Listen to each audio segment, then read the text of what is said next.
I teased the idea of first guns, because I don't know if we've talked about this before. First guns, do you recall your first gun? Oh, yeah. Like the first gun? Oh, yeah. 100%. I mean, are we all going to say BB guns? I'm Ryan Gresham, and this is Gun Talk Nation.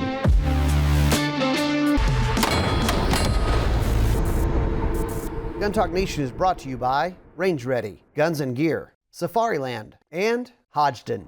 Hello there. Welcome into Gun Talk Nation. We thought I'd start it off a little different for you. That was real different. All right. On the show today, we've got KJ Kevin Jarnagin. I think it's supposed to be Kevin KJ Jarnagin.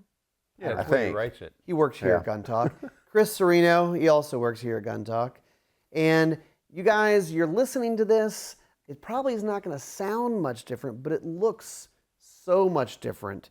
So you need to go over to the Gun Talk YouTube, Facebook, X, and check it out, because we have a brand new set for Gun Talk Nation, and we'd like you to come take a look at it because it's pretty cool. We spent a lot of time on it. So we're actually going to talk a little bit about it today, give them a little behind the scenes on it, and then we'll dive into some other stuff too. How's it going, guys? It's only missing one thing. They don't know that. They don't know that it's missing something. Don't tell them what's missing. They have to guess. Yeah. They have to guess what is missing that was on the old set that is coming for the new set. Yeah, it will be here, but it's not here yet. Comment. It's on a slow boat from China, is what I No, Probably. London. Oh, yes. London? London. Oh, even fancier. So guys, yeah, the new set. We wanted to give the audience something to look at here. It's kind of like a cool thing to see, a nice little hangout area for our guests. And we have, this is a bunch of, it's like a tactical Applebee's. It's a bunch of random stuff here. Well, what we really wanted to do was kind of, not that the old set was bad. Like the old set was awesome, you had a bunch of gack, but we wanted it spread out, and with the other set, we were like, oh, all right, this is old. All right, we'll throw this in there. But when we talked about it around the office, it just kind of didn't have the Ryan Gresham feel. And we wanted it to be, well, and you guys heard me complain, I was like, I want it to be comfortable. I want to sit and talk. So we made it more comfortable, and now everybody wants to sit in here. Chris, you want to come in here and eat your lunch, huh? Yeah, I think this is so nice when I walk in here. I want to take my lunch here. I'm just going to try to keep Mustard off these beautiful, comfortable chairs. Well, Mustard would actually go along with the color theme that we have going on with Gun Talk Nation. A little mustard spill here and there, maybe. I don't know. I could probably do that. But Chris was he constructed really a lot of most everything that you're seeing, and it was impressive. It was your idea. Yeah, Chris, let me tell the listeners. Chris is our go-to when we need like an anal retentive eye. Chris is the guy. No, anal retentive application. Anal retentive eye is Benjamin. Yes. Oh, he's the 100%. anal retentive eye, and I just put it together. I mean, KJ had an idea. Benjamin said, "Yeah, I like that," and then I did it, and then threw my twist on it and threw it together. And man, I am impressed. I'm always impressed with what I'm able to pull off, just because for me, I don't think I can do it, and when I see it, it's like, man, and that was fun. Yeah, it looks amazing. Now, KJ kept telling us, if they're looking at what's in the background, our content's no good. But we should, and we're not, obviously, if you go look at it, it's not really about what's in the background, but there is some really cool stuff in the background that we wanted to call out and tell people about. Well, and that's one thing that I look at when I look on the set. I see a lot of Gun Talk history, and that's what I think people. And I don't mean they shouldn't be looking at the background. What I mean is the focus of the conversation is that's where it should be, but having a good solid background that provides a little bit of history of Gun Talk, and those elements, I think we captured it really well, because right behind you is your grandfather's famous hat. I mean, that's back there, and there's a lot of little elements of Grits and even Tom back here. Yeah, so And the calendar has the hat. we Yes. we kind of have, we definitely have the grits elements in here, and I mean probably a lot of people listening to this know, but my grandfather, Chris Gresham, was a personality. He was on a bunch of Miller Lite TV commercials, and so we've got some of that. So we've got like the Miller Lite calendar in the background. We also have a memento from one of the Miller Lite commercial shoots. This is from January of 1986, and the name of the commercial was The Case of the Missing Case. So it was kind of like a Clue mystery mansion. They're all in tuxedos and stuff. So that was, I mean, and you can look up this stuff on YouTube and find the old Miller Lite ads. It's a piece of nostalgia. But I'll tell you a funny story about that hat. So he got famous for the hat and the sideburns. And the guy, there was some hat maker, I want to say in Texas, that made this hat. And like, he was in Texas and saw it and was like, that's cool. And he started wearing it. And it became like, oh yeah, it's this thing. If you really look at it, nobody had a hat shaped like that. I mean, I remember one time, the story goes, he was wearing it out in public, and he might have been somewhere where they have a lot of cowboy hats. And the guy said, "Mister, is that hat supposed to look like that?" It looks like somebody sat on it. Right. It looks like somebody sat on it, and from my understanding, there was more than one. Am I correct? Yeah, there's more than one. So he'd have his TV hat, and then when it got to gross and dirty, that became his fishing hat, and then he'd have to get a new TV hat, and you'd rotate them through, right? Kind of like my shoes. Like old shoes. Yeah, your lawn cutting shoes. When your nice used to be shoes my become, TV shoes. Yeah. Oh, yeah. Used to be your TV shoes. Yeah. That's the same with my hats. All the flat brims that I've got, like they rotate out when they get too sweaty from being on the range. What happens to them? They go to hunting hats. Hats. What I wear And at what hunting. point do they just go, okay, this is enough? I don't think there is a It point. needs to go to the landfill. I've seen some of those old hats. I don't think he had that point. Yeah, my shoes they never don't have retired that out. point either, because my back porch is covered in shoes that look like they should be burned. And so they wanted to put my drums in this. So my drums are in the background. You can get a look at them. They're blue. They're DW. So you're a drummer? Yeah, no one's ever heard that. If you've ever taken a road trip with Ryan, Don't let him drive. he's unmistakably a drummer. Don't let him drive. Like on the steering wheel. piddle, piddle, pat, pat, pat, pat, ting, ting, ting, tiddly, tap, tap, tap. Well, what's funny is my dad was a drummer as well. So when I was a drummer and got into it, and I'm still was living at home in high school, it was like dueling drum solos at the dinner table, where my mom would go like, "Okay, can you two just knock it off?" And a driving me school nuts. teacher on top of it. She Yeah. probably wanted to slap your knuckles. Yeah. So along the lines of the drums, I don't think we really called for them. I think this is just an excuse for you to buy another drum set. Well- because now it's set dressing and yeah, can't move them. No one tell my wife this, but I did say so we have to buy a drum set for the set for podcast, Right? so I have to get another one. Oh, darn. Man, dang it. That's Oh, the funny rats. thing. Guitar players end up with lots of guitars, but drummers don't usually end up with Right. lots of drum sets because where are you going to put them? Yeah. Well, there's one other thing that's still missing, and I have to. I'm gonna get it today. I'm gonna order it today, because you see this mammoth alligator behind me. Yeah, 10.5 footer. There is Florida gator. a prime spot for me to hang a rubber chicken over its mouth, and that is on my list, because if that thing's not jumping up to the bait, then what is he doing there? Benjamin, He's just hanging out. Benjamin, he was the guy overseeing to make sure this looks good. He may veto you on that. He No, may. Benjamin wants it. Benjamin Really? wants, oh yeah, Benjamin's like, oh yeah, we want the chicken. Rubber chicken. I have a question. What's the story with this old trunk? Because there's an old, big, giant The old trunk. steamer trunk. Yeah. Yeah, that was from my mom's side of the family. I think it was Aunt Dovey or maybe her relatives. And when they came over from Europe, that was everything they owned was in that trunk on a ship. No kidding. Yeah, so that's been in the family for, I don't know, a long time, 100 years or more. Yeah.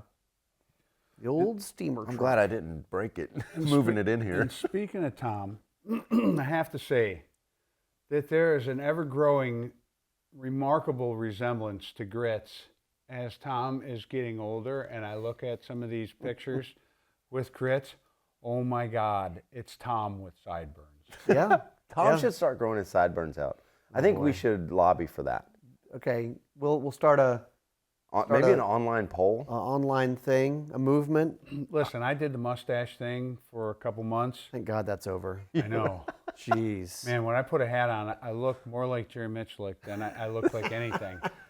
And I love Jerry, but I don't want to look like Jerry. Well, any big change like that, like anybody who's ever had their dad or just a friend, it's like, I can't look at anything but the mustache. What are you doing? Yeah. What's with this Man, mustache? put a hat on, and it's all you could see.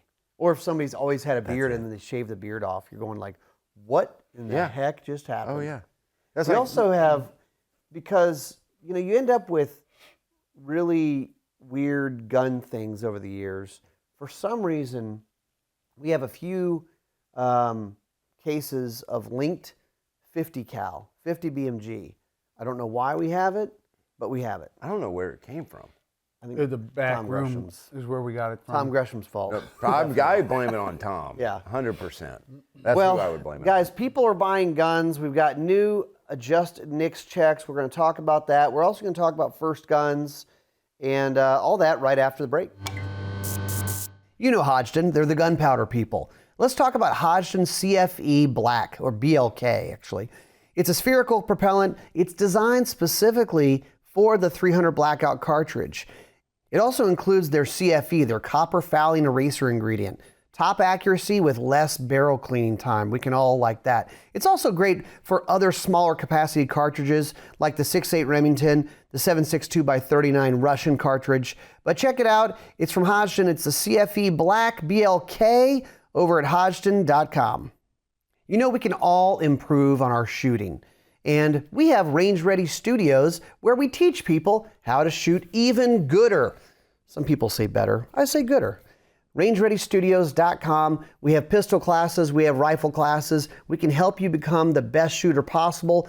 You'll be safer, more competent, and just better at the range. So go check it out, RangeReadyStudios.com.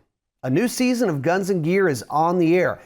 The best, the coolest, the newest products out there. You can watch it on the Outdoor Channel as well as Sportsman Channel, and you can also see it on all the Gun Talk channels, YouTube, Facebook, X, all those places. But check it out, a new season of Guns and Gear is out now.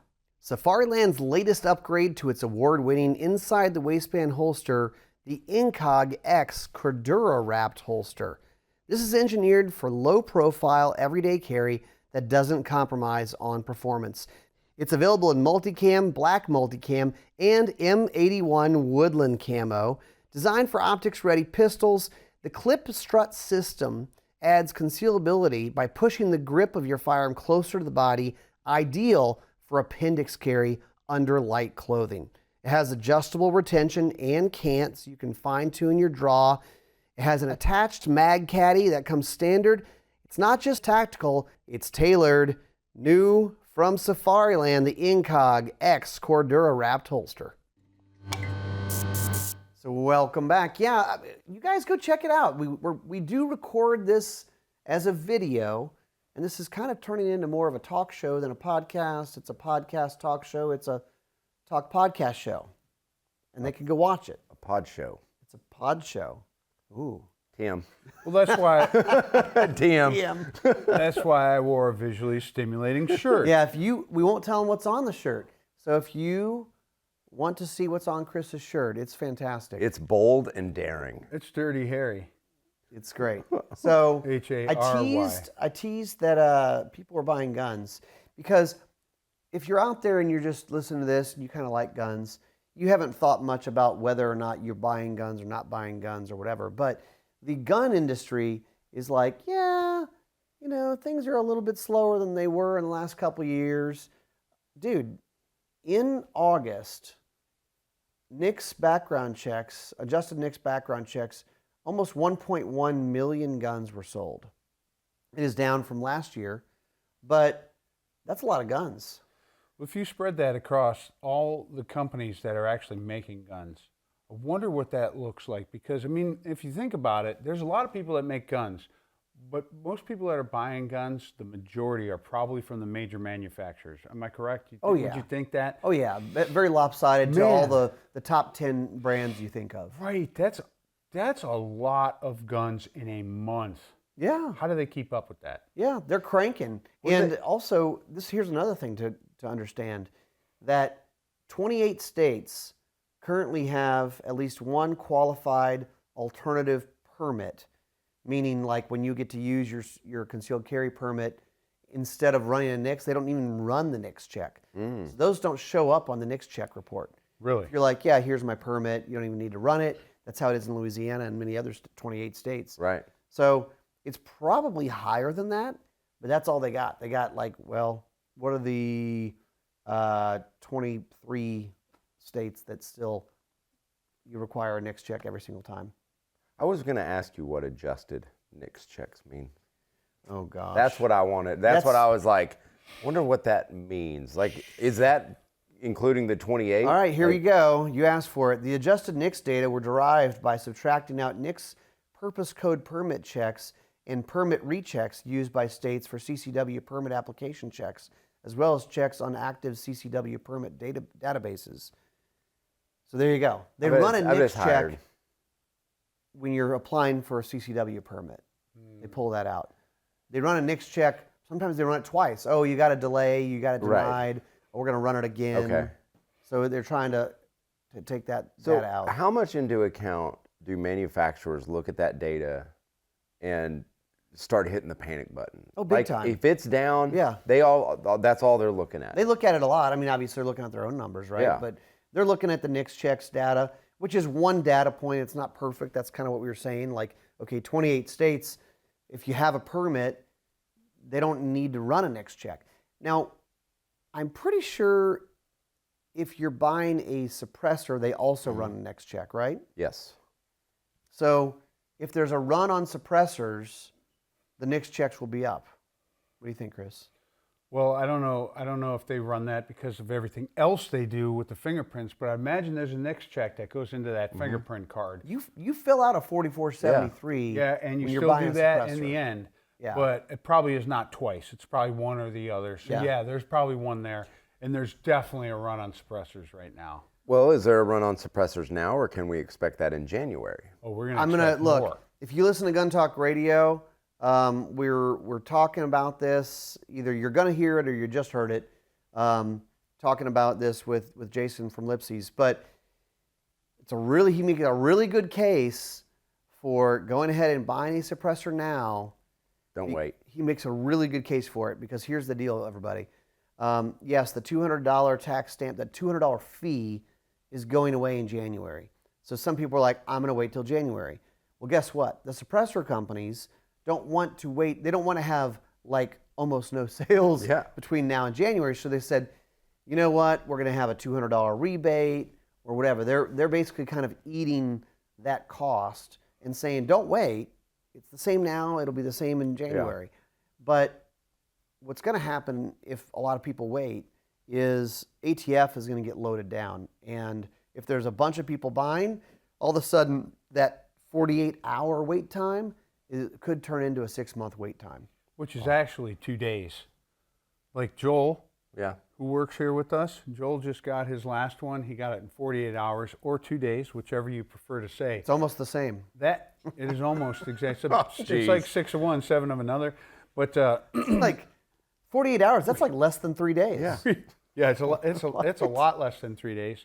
As a matter of fact, it's a whole third, 33% less than 3 days. When I used to play gigs, we'd say we have CDs for $10, 2 for $20 if you want. Yeah.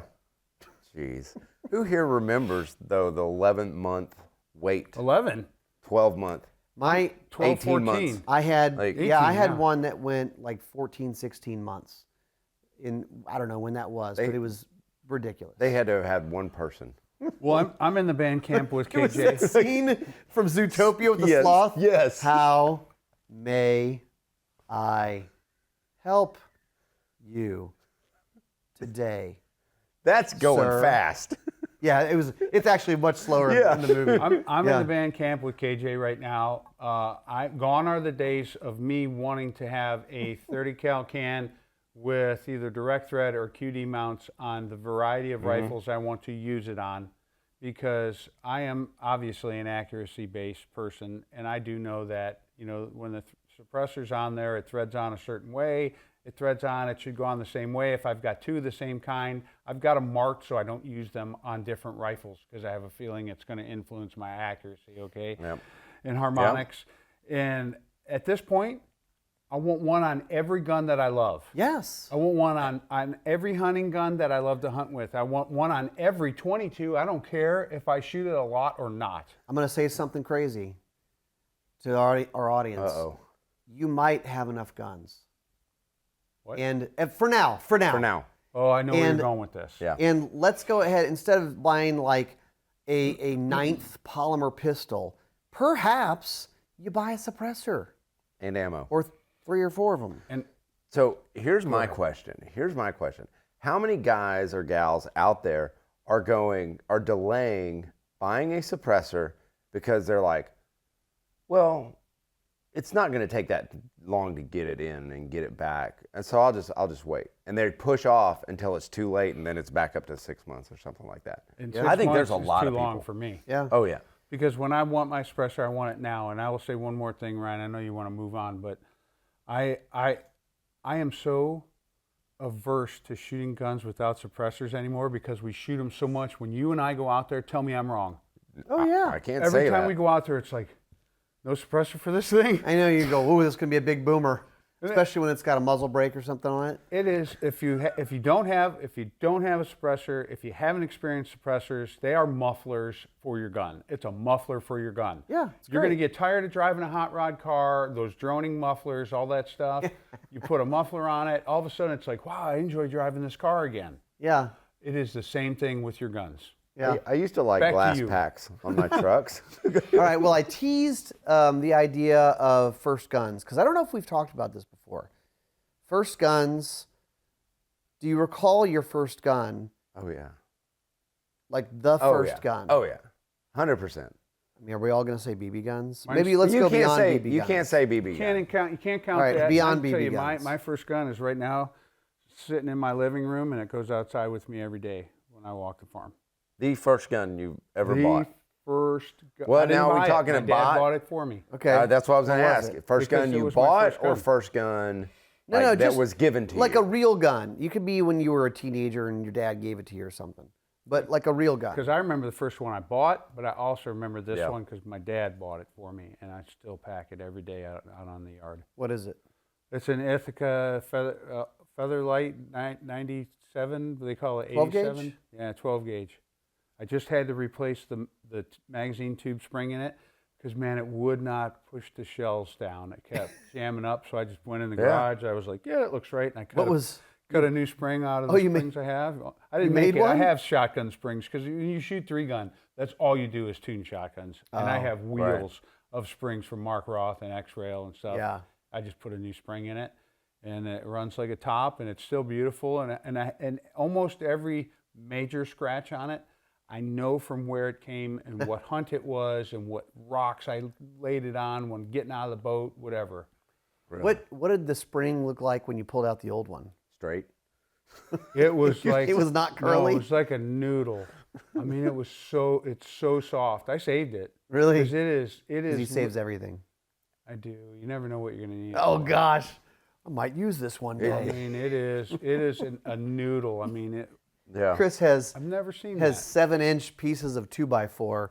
Oh yeah. that everywhere. Might use this one day. Yeah. I used one yesterday to hang that dartboard. It's the biggest victory ever when you go. Yes, I knew it. I knew it. I knew I was going to Been get it. saving this piece of wood for 18 years. Do you still have your first gun? Yeah. What was it? Yeah, a Remington 870 Youth Model 20 gauge. Really? It was awesome. Awesome little gun. And it's tiny. I mean, it's a Youth Model 20 gauge. Yeah. See, I didn't get mine until That's I fun. was like 18. Yeah. So mine's a full-size gun, but I appreciate that. It's fun. Especially when you have kids. I need to put a new recoil pad on it, though. The recoil Yeah. pad is, it Crystalline? used to be rubber, and now it's just a solid thing. It doesn't, brick. there's no squishiness Yeah. to it. Send it back to Remington. They'll do it. Yeah. You can do it Remington. yourself. Remington Why couldn't you in joke? in Columbus, Georgia. KJ, how about you? An old H&R 410 single shot. Oh, that was You still the first- have it? Oh yeah, still have it. It was when I was five or six. Break barrel? Oh yeah, break barrel. Oh yeah, hinge action. We call that Kick- in hunter education. Kicked like a mule. Really? From what I remember when I you were was a kid. 6. Sure. Like, and I was a tiny kid. Did you hunt with it? Did you? Oh, yeah. Did you shoot stuff with it? Took it everywhere. I shot mostly snakes. That What I works. deemed as water moccasins in Oklahoma. They were all water They moccasins. were all water moccasins. Every single There's one. not of a them. stitch of water in western Oklahoma. Oh no, there's not. water But moccasins. it's all water moccasins. This water moccasin rattled a lot. Yeah. Well, Flick said he saw a grizzly bear down by Pulaski's candy store the other day. Here? What? That's from Christmas Story. You know, that's why he was trying to get the gun and he was making the case for it. And he saw a grizzly bear outside the Pulaski's candy store. I don't It wasn't a remember Red that Ryder line. Daisy with the compass in the stock? Right. I don't He remember really- that line. Yeah, he was at dinner and he was like, how do I let him know what I want? How do I let him know? Oh, He's like- okay. And he rattles it yeah, off. and he rattles Okay. it off. All right. Hey, you know, when they all- sales, you got it. What's in it for your prospect? But I remember the first shot from that shotgun. Really? The first. My dad woke me up from a nap on a Sunday afternoon, and we went out into the back, the back pasture. Having a nap on the pasture. Oh yeah, and I fired that shot from the hip, and he didn't say anything because I was like, I don't want to shoot this from the shoulder. It might kick. He let you shoot it from the hip? He didn't. He wasn't paying attention. He was just watching the can down to see if I hit it, and I went right down to the Down to the hip. hip. And he goes, "What are you doing?" You know you don't have to aim a shotgun. No, Yeah, you don't have to aim at anything. No. It's fine. Especially a 410. I mean, it's like 7/8 ounce of shot. Right. You're great. You'll hit everything there. Everything. Well, when I took out that, and I've told this story before, I think, but I took out, we went duck hunting outside of, it was up in Mer Rouge, Louisiana, which is kind of past Monroe, kind of Duck Dynasty Yeah. area of the state there. That's Baton Rouge's step cousin. This guy, Sidney Wilhite, had this like rice farm, pit blinds, fantastic hunting, so just birds everywhere. And I had this 20 gauge youth model. I didn't know that you're not supposed to shoot at ducks that are 60 yards away. Sometimes I forget. Yeah. All the time. So I would shoot at them, but I hit several. And so as a, I don't know, 11-year-old or something, I got the nickname Long Shot, which I thought was the coolest thing. They're like, all right, old Long Shot. They didn't give me a hard time of like, dude, stop. Yeah, like they were just like, let him do it. Yeah, just let him go after He's not it. going to hit anything anyway. Yeah. Oh, crap, he hit it. Yeah. Oh, send the Now dog. this is his new thing. Send the dog after Yeah. him. They're flaring on the guys and they're going, yeah, that guy at the end of the line. This kid. Yeah, this kid. I can't get a shot off. He hears a Well, call. you know, lead number 4 is, no, I'm just kidding. Yeah. The first gun I actually bought for myself was a Ruger all-weather 22 Magnum, and I still have that, and it has an old Burr scope on it, which I did take out of the safe and straighten out because I mounted it when I was young. Have you ever had a, probably you guys haven't, but I'm, Uh-oh. because you guys take care of your things.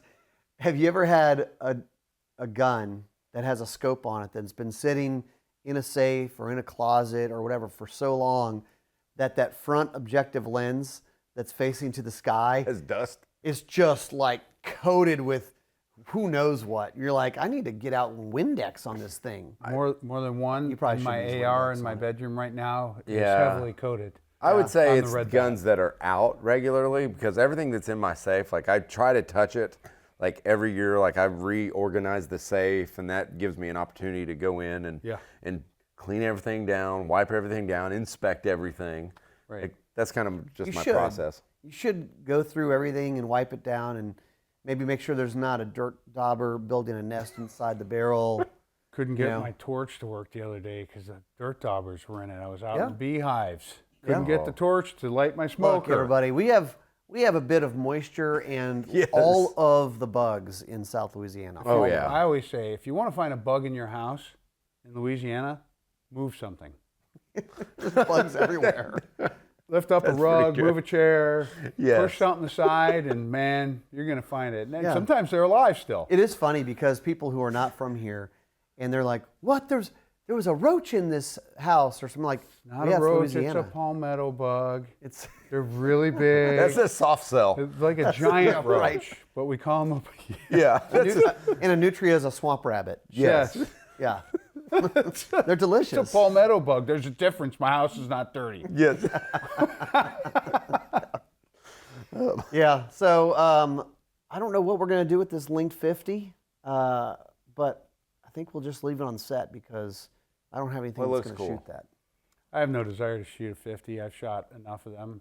Yeah, I have you- shot them suppressed, and it's way more pleasant. Well, of course. 50 is kind of like it's sort of a novelty unless you're really trying to lay down some fire. I mean, you shoot it, it goes woof, and they're like, "Did you hit anything?" I don't know. I Like, don't know. Give it a second. You'll see it yeah, fall there's down. dust everywhere. It's just going to fall down. Keep your mouth closed because whatever's on the ground is going to end up in your mouth. I like to shoot with my mouth open. Hey, I've probably done it on TV. People Yes. probably see me. I'm like, yeah, I can make this shot. Should I close my mouth? Yes, That's for please. another time of all the slow-mo stuff that we do and seeing yourself in slow-mo. It's and like horrible. going, what is the face that I'm making? Or am I blinking? Or tongue's look out. at my trigger finger. Oh, I really do come off the trigger. And then, Michael of course, says- the internet experts are like, you're slapping the trigger. I'm like, maybe a little bit, but I'm hitting it. So Michael says, we're going to have to do that again. Why? Why? It was a great shot. Your mouth was open. Yeah. Thanks. Or you have a stupid look on your face. I was like, it's Oh. just my face. well, everybody has their concentration face, right? So it's like you do this when you're shooting. Dude, Tongue when comes out. when people play music, everybody has like Yeah. their faces. My tongue comes out. And it's like you're ridiculous. Put your tongue inside your mouth. Sorry. all You're going to do. bite it off. We all do it. I know. We do weird Oh, things yeah. when we shoot, especially when Michael's giving you a countdown. Okay, are you ready? Okay. Stick your tongue out of your mouth. Mouth opens Really up, tongue concentrate. comes out. Prepare. Yeah. Well, that's it, guys. Thanks for listening. Thanks for watching. Go check out the video and start watching a little bit of this. We're going to try to have a lot of our guests in studio. I know we have some schedule already that'll be really good. And we'll see you next time on Gun Talk Nation.